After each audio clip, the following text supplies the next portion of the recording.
We're going to make a pretty simple background for our character animator project. I'm going to start in Illustrator. If you're not familiar with Adobe Illustrator, there's a lot of ways you can make backgrounds. You can use photographs, you can do your own drawings and scan them into the computer. I'm going to do a simple horizon in the background, and this is actually for a project I'm collaborating with my daughter, and she wanted like a Candyland type of landscape. So I'm picking really girly colors and just using simple paths. I'm going to illustrate some candy and some clouds. We'll put a sun back there. To keep it really simple, I'm going to do a lot of cloning in my background. So I've cloned the cloud. I did a few transformations to it.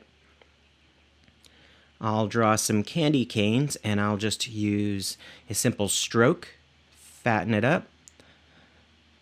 Everything I draw in Illustrator, I draw on a new layer.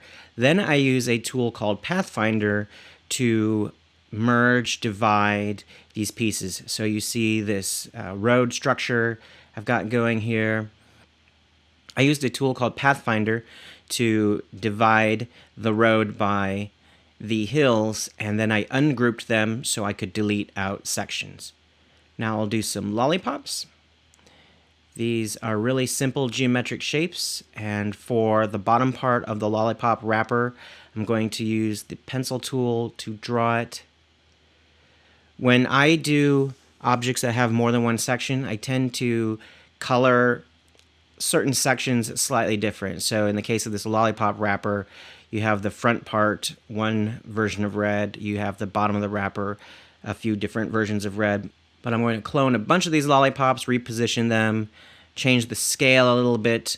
In some cases, I'm going to put them behind the hill, so it looks like they're scattered throughout.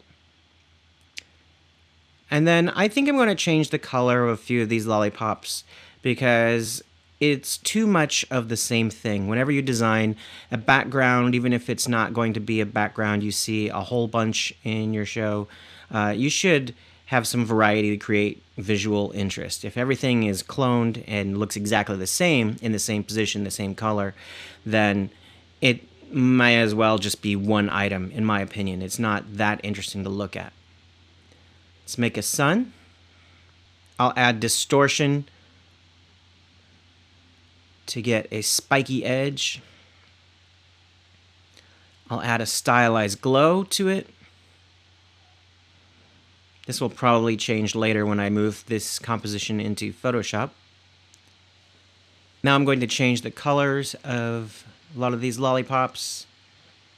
I think I'll alternate blue and red ones.